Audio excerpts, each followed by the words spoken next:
How is it going, everyone? Today on New Japan Pro Wrestling, Wrestle Kingdom 14 in Tokyo Dome Night 2. I do have a review of Night 1 on my channel, so if you guys have not yet seen that, I recommend doing so. But of course, this video will be discussing Night 2. And before I get into the show, I wanted to sit here and just kind of give you guys a little, not really warning, but just a little notice. If I do take long pauses in between things, just because my asthma today is acting really, really bad. So it's kind of hard for me to talk and breathe at the same time because of it. So like I said, if I do pause between saying things, it's because I'm trying to take a second to catch my breath and talk. So a little forewarning in case you do notice that. But yeah, going to the show for Night 2, overall I gotta say, tremendous follow-up to Night 1. I wouldn't say it was as fantastic as Night 1, but man, it was just right there. This was a tremendous night, great follow-up to Night 1. Loved it, and honestly, these two shows back-to-back might be my favorite back-to-back shows of all time. They were a lot of fun, and I absolutely loved every second of it. So let's go ahead and jump right into the show. Just like for Night 1, I didn't watch any of the pre-show matches. I think there was only one for this show, though. Which was for the never Openweight 6-man tag team titles. Didn't watch it, so I won't be discussing about it. But the first match that opened up the main show, of course, was Jyushin and Liger's retirement match. Liger, of course, teamed up with Sano, taking on Hiromu Takahashi as well as Ryu Lee, formerly known as Dragon Lee. This was a really fun match, I thought. You know, honestly, it was more so Liger taking on Takahashi, which it sucks this was Liger's last match because seeing those two go at it in this match made me really want to see singles between the two of them. But Ryu Lee, you know, he got some stuff against Liger. Sano really didn't do much besides a drop kick, but besides that, he was very barely in the match. It was more so Liger, rightfully so. It's his retirement match, so he should be in the match as much as he'd like. But yeah, him and Takahashi had a lot of great exchanges. Takahashi ended up pinning Liger with the time bomb, of course, for the 1-2-3. So, of course, him and Ryu Lee defeat Liger and Sano. Like I said, really fun match. Just unfortunate that's Liger's last match, because I said it made me want to see Takahashi versus Liger one-on-one. But, of course, afterwards, they get the whole, you know, bow and said goodbye to Liger. So, yeah, definitely was a great way to go out for Liger. You know, he got pinned by the junior heavyweight champion, which is like a perfect storybook ending for him. So, loved every second of it, and Liger will be you know, deeply missed. And of course, from there, I'm going to go to the IWGP Junior Heavyweight Tag Team Championship match. Phantasmo and Taiji Ishimori defending against Roppongi 3K. Right from the get-go, Roppongi 3K attacked Bullet Club because they went to hit him with the championships, but they ended up attacking them first. It was pretty much a huge brawl, and then it kind of broke down, and it became a really fun match, honestly. I really enjoyed it. Roppongi 3K are a lot of fun to watch, especially Show, you know, since this little singles run he had kind of in the summer. He's been fantastic, and he definitely, you know, showed in this match. You know, he had a double German suplex on both Phantasmo and Ishimori, so great stuff. You know, Ishimori hit his signature sliding German suplex, which I absolutely loved. Phantasmo was just being the dick heel that he always is, you know, doing 50 back scratches, you know, playing to the dick, which Show wore a cup, which I popped huge for, because, like, out of all the low blows and shit you've seen in wrestling, has no one ever wore a cup? Show did. He showed up. He was smart. And at the end, of course, Roppongi 3K ended up beating Bullet Club to win the Junior Heavyweight Tag Team titles with the double foot stomp package pile driver for the win. So Roppongi 3K, brand new Junior Heavyweight Tag Team champions. Really fun match. Really enjoyed that. And of course, from there we go to the British Heavyweight Championship. Of course, Zack Sabre Jr. defending against SANADA.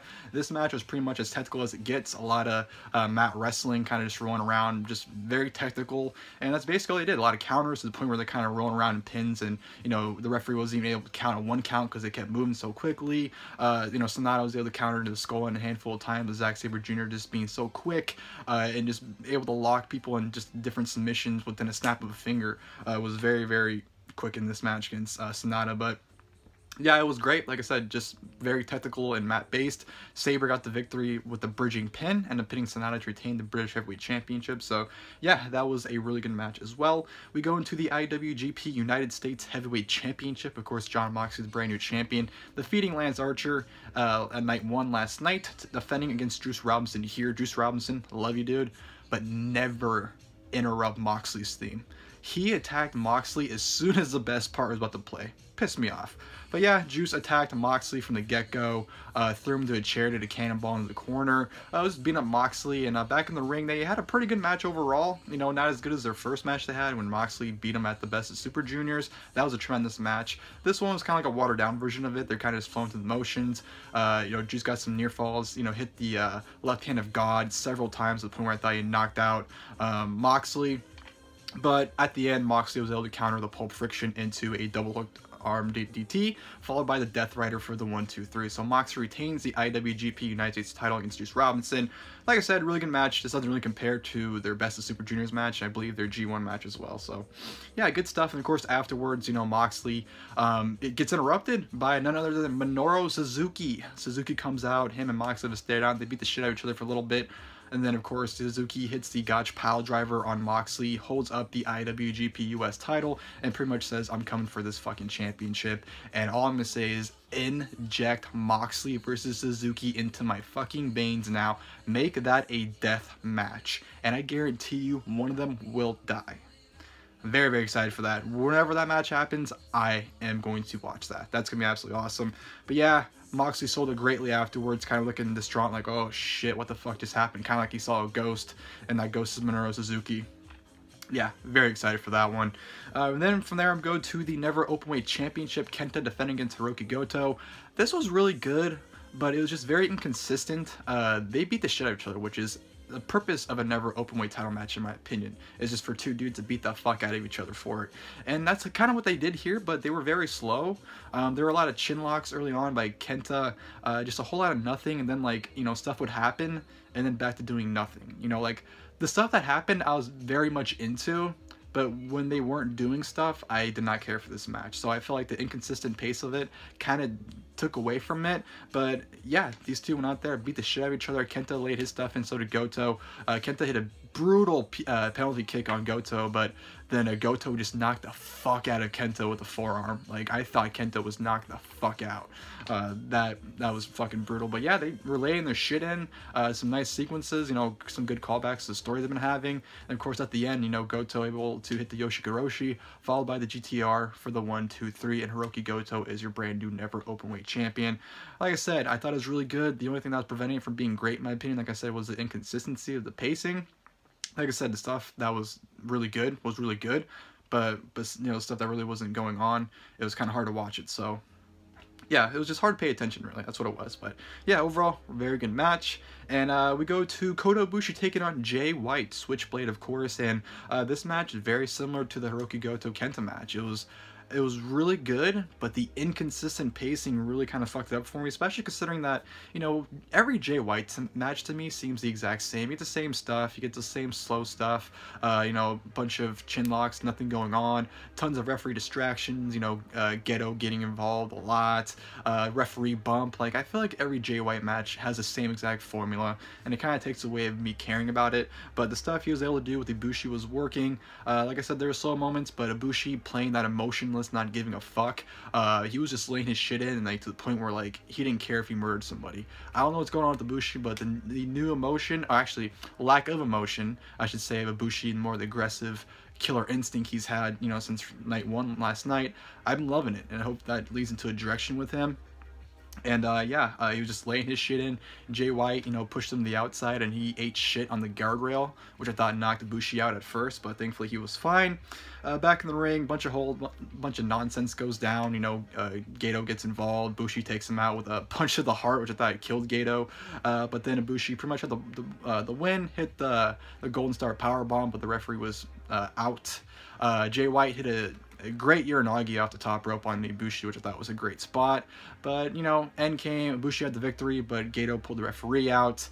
Distraction led to Jay White throwing a chair straight into the face of Kota Ibushi, followed by the brass knucks from Geto, and then Jay White finishes him, hits the Blade Runner, and 1, 2, 3, Jay White is victorious. Like I said, very good match. The only thing that's preventing it from being great was just the inconsistencies and the fact that it just is the exact same formula as every other Jay White match. So yeah, I liked it. I enjoyed it. Just like I said, those little things kind of prevented it in my eyes from being better than it was.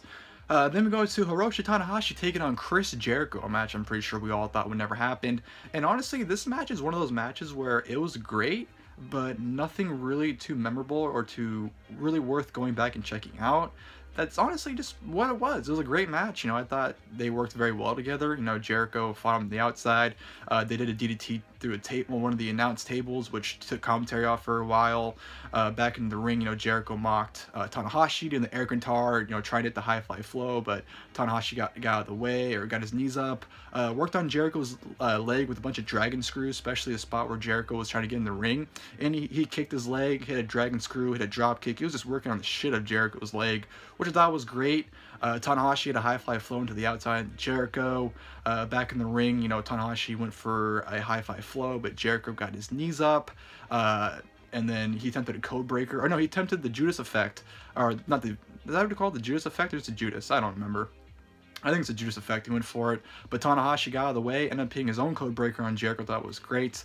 Tanahashi went for a crossbody, but Jericho caught him into a code breaker in midair, locked him to the walls. Tanahashi was trying to get out of it, but then Jericho transitioned that into the Lion Tamer, and Tanahashi taps out. So Hiroshi Tanahashi taps out to Chris Jericho. Definitely was not expecting that.